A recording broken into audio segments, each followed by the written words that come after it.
आरोग्य में निवेश भाग 4 हिंदी स्वास्थ्य वैद्य दिलीप गाडगिल पुणे। तो इंश्योरेंस कंपनी जो अभी तरीका अपना रही है उनके लिए चाहिए कि व्यक्ति के स्वास्थ्य के बारे में पता चले और वो ऑब्जेक्टिव पैरामीटर्स के आधार पर पता चले। अब बात यह है कि लाखों लोगों का परीक्षण करके एक कुछ इस प्रकार का नॉर्मल उन्होंने ढूंढने की कोशिश की है। जैसे कि लाखों लोगों के ब्लड शुगर का परीक्षण करके 120/80 ये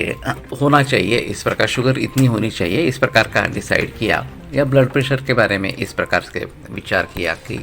इतना इतना होना जरूरी इस प्रकार का है, ये ब्लड प्रेशर के बारे में ज़्यादा ठीक है।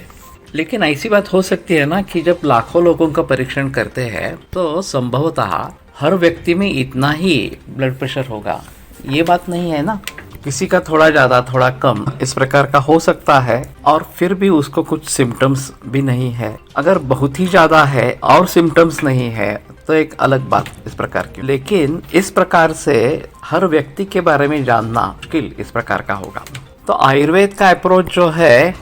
वो व्यक्ति सापेक्ष इस प्रकार का है। हर व्यक्ति जिस प्रकार से बड़ी हुई है या फिर उसका पालन जिस प्रकार से हुआ है कि कौटुंबिक आर्थिक सामाजिक इस प्रकार की स्थिति क्या है और उसके कारण किस प्रकार के हैं, तो इन सभी के आधार पर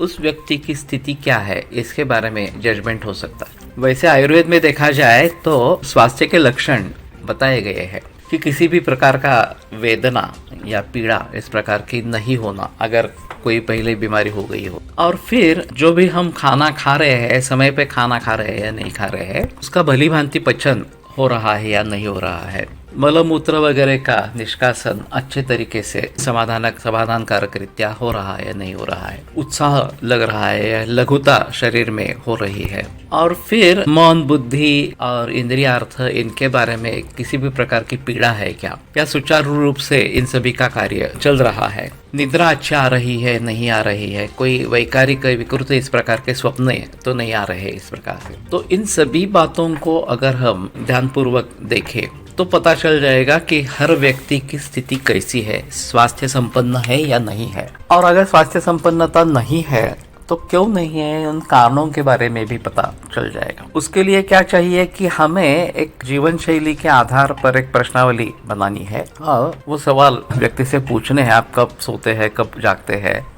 क्या क्या खाना खाते हैं, ये मलमूत्र अच्छी तरह से बाहर निकल जाता है क्या, उत्साह लगता है क्या, वगैरह वगैरह। तो इससे जीवन शैली के बारे में पता इस प्रकार का चल जाएगा और फिर उसके बारे में हम सुझाव दे सकते हैं कि इसमें ये परिवर्तन करो, कम से कम सूर्योदय से पूर्व तो उठो इस प्रकार से वगैरह वगैरह। तो ऐसा करने से उस व्यक्ति के स्वास्थ्य के बारे में हमें जानकारी होगी, उसके रहन सहन खाने पीने के बारे में जानकारी होगी, जिसके आधार पर हम उसकी स्थिति को अच्छी तरीके से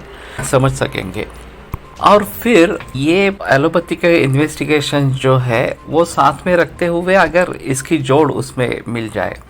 तो भी काम बन सकता है। तो फिर ऐसा होने से व्यक्तिगत स्तर पर हमें जानकारी मिलेगी और वो हमारे लिए फायदेमंद इस प्रकार की है। केवल इस प्रकार के वस्तुनिष्ठ प्रश्नों से जो मिलेगी वो सामान्य रूप से मिलेगी, लेकिन व्यक्तिगत स्तर पर जानकारी मिलेगी और वो हमारे लिए फायदेमंद होगी।